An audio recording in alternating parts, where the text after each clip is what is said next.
അഭിരുചി കിച്ചണിൽ ഇന്ന് ഞാൻ ചെയ്യാൻ പോകുന്നത് ഒരു സ്വിസ് റോളാണ്. സാധാരണ ചെയ്യുന്ന സ്വിസ് റോളിൽ നിന്നും കുറച്ച് വ്യത്യസ്തമായിട്ടാണ് ഇത് ചെയ്തിട്ടുള്ളത്. ഇനി ഇതിൻ്റെ ഇൻഗ്രീഡിയൻസ് എന്തെല്ലാമെന്ന് കാണാം.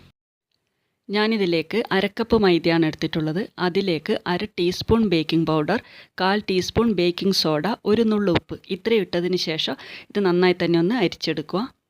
ഇനി ഇതിലേക്ക് വേണ്ടത് 3 മുട്ടയാണ്. അതൊരു പാത്രത്തിലെടുത്തതിന് ശേഷം ബീറ്റർ ഉപയോഗിച്ചൊന്ന് നന്നായി തന്നെ ഒന്ന് ബീറ്റ് ചെയ്തെടുക്കുക. ബീറ്റ് ചെയ്യുമ്പോൾ ഇതിലേക്ക് 1/2 ടീസ്പൂൺ വാനില എസൻസ് കൂടി ചേർത്തതിന് ശേഷം വേണം ഇതൊന്ന് ബീറ്റ് ചെയ്തെടുക്കാൻ.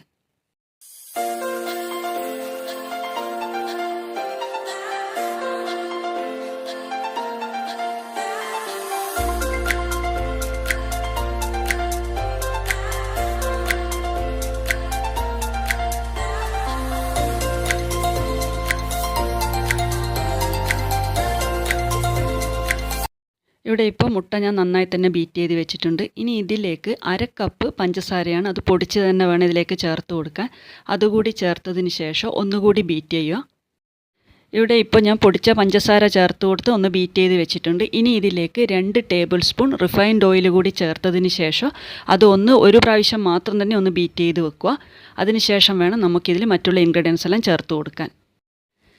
ഇപ്പോൾ ഇവിടെ സ്വിസ് റോളിനുള്ള മറ്റുള്ള എല്ലാ ഇൻഗ്രീഡിയൻസും ചേർത്ത് കഴിഞ്ഞ് ഇനി ചെയ്യേണ്ടത് നമ്മൾ നേരത്തെ അരിച്ച് വെച്ചിട്ടുള്ള മൈദ മിക്സ് അതുകൂടി ഇതിലേക്ക് ചേർത്ത് കൊടുത്തതിന് ശേഷം പിന്നെ ബീറ്റർ വേണ്ട, അല്ലാതെ തന്നെ ഇതൊരു തടിത്തവി ഉപയോഗിച്ച് എങ്ങനെയെങ്കിലും ഇത് നന്നായി തന്നെ ഒന്ന് യോജിച്ച് വെക്കുക.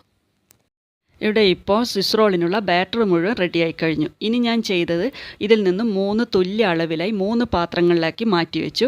അതിൽ ഒന്നിലേക്ക് 2 തുള്ളി സ്ട്രോബെറി മിക്സ് ചേർത്ത് അതൊന്ന് മിക്സ് ചെയ്ത് വെച്ചു. പിന്നെ ചെയ്തിട്ടുള്ളത് മറ്റേ പാത്രത്തിൽ 2 തുള്ളി ബട്ടർ സ്കോച്ചിൻ്റെ മിക്സ് ചേർത്ത് കൊടുത്തു. അതും നന്നായി തന്നെ ഒന്ന് യോജിപ്പിച്ച് വെച്ചു. പിന്നെ ചെയ്തിട്ടുള്ളത് 2 തുള്ളി പിസ്ത മിക്സ്. അങ്ങനെ 3 കളറിലും 3 പാത്രങ്ങളിലായി നമുക്ക് സ്വിസ് റോളിനുള്ള ബാറ്റർ ഞാൻ റെഡിയാക്കി വെച്ചിട്ടുണ്ട്.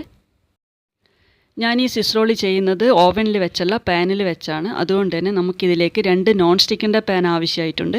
അതിലാദ്യം തന്നെ ഒരു നോൺ സ്റ്റിക്കിൻ്റെ പാൻ എടുത്ത് മീഡിയം ഫ്ലെയിമിൽ 5 മിനിറ്റ് മുന്നേ സ്റ്റൗവിൽ പ്രീ ഹീറ്റ് ചെയ്ത് വെക്കണം. പ്രീ ഹീറ്റ് ചെയ്ത് വെച്ചതിന് മുകളിലായി മറ്റേ നോൺ സ്റ്റിക്കിൽ സാധാരണ കേക്ക് ടിന്നി ചെയ്യുന്നത് പോലെ തന്നെ ബട്ടർ പേപ്പർ വെച്ചതിന് ശേഷം അതിലേക്ക് വേണം നമുക്ക് ബാറ്റർ ഒഴിച്ചു കൊടുക്കാൻ. അങ്ങനെ ആദ്യം തന്നെ ഞാൻ 5 മിനിറ്റ് മുന്നേ ഒരു നോൺ സ്റ്റിക്ക് ഇവിടെ പ്രീ ഹീറ്റ് ചെയ്ത് വെച്ചിട്ടുണ്ട്. പിന്നെ ഇതുപോലെ ഒരു നോൺ സ്റ്റിക്ക് എടുത്തതിന് ശേഷം അതിൽ ബട്ടർ പേപ്പർ വെച്ചതിന് ശേഷം ആദ്യം തന്നെ നമ്മൾ എടുത്തിട്ടുള്ള ഒരു മിക്സ് അതിൻ്റെ ഒരു ഭാഗത്താക്കി ഒഴിച്ചു കൊടുക്കുക. പിന്നെ രണ്ടാമത്തെ മിക്സ്, അങ്ങനെ മൂന്നാമത്തെ മിക്സ്, അങ്ങനെ 3 ഒന്ന് ഇതിലേക്ക് ഒഴിച്ചു കൊടുത്തതിന് ശേഷം കുറച്ച് സമയം ഒന്ന് തട്ടിക്കൊടുത്തതിന് ശേഷം ഇത് നമുക്ക് നേരത്തെ പ്രീ ഹീറ്റ് ചെയ്ത് വെച്ചിട്ടുള്ള പാനിന് മുകളിൽ വെച്ച് കറക്റ്റ് സൈസിലുള്ളൊരു മൂടി വെച്ച് തന്നെ ഇത് അടച്ച് വെച്ച് വേണം ബേക്ക് ചെയ്തെടുക്കാൻ. ഏകദേശം 15 മിനിറ്റ് ആകുമ്പോഴേക്കും എനിക്കിവിടെ സ്വിസ് റോൾ റെഡിയായി കിട്ടിയിട്ടുണ്ട്. ഒരു 10 മിനിറ്റ് കഴിയുമ്പോൾ തന്നെ നമ്മളിത് ഏകദേശം ഒന്ന് ചെക്ക് ചെയ്ത് നോക്കേണ്ടതാണ് ആയിട്ടുണ്ടോ എന്ന്, അല്ലെങ്കിൽ ഇതിൻ്റെ അടിഭാഗം വല്ലാതെ ഹാർഡായി പോകും. പിന്നെ ഞാൻ ചെയ്തിട്ടുള്ളത് ഇതിനെ ഒരു ബട്ടർ പേപ്പറിലേക്ക് മാറ്റിയതിന് ശേഷം ഇത് റോൾ ചെയ്യാനുള്ള സൗകര്യത്തിന് വേണ്ടി ഇതിൻ്റെ 2 സൈഡും കട്ട് ചെയ്ത് വെച്ചിട്ടുണ്ട്. പിന്നെ ഇതിൻ്റെ 1/4 ഭാഗത്തോളം ഞാനിവിടെ ചെയ്യുന്നത് വിപ്പിംഗ് ക്രീമാണ്.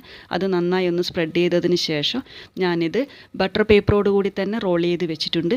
പിന്നെ ഞാൻ ഇതിനെ 2 മണിക്കൂർ സമയം ഫ്രിഡ്ജിലേക്ക് മാറ്റിയതിന് ശേഷമാണ് കട്ട് ചെയ്ത് വെച്ചിട്ടുള്ളത്. അങ്ങനെ നല്ലൊരു സ്വിസ് റോൾ ഇവിടെ റെഡി ആയിട്ടുണ്ട്. എല്ലാവരും ഒന്ന് ട്രൈ ചെയ്ത് നോക്കുക. ഇഷ്ടപ്പെട്ടിട്ടുണ്ടെങ്കിൽ കമൻറ്റ് ബോക്സിലേക്ക് കൂടി അറിയിക്കുക.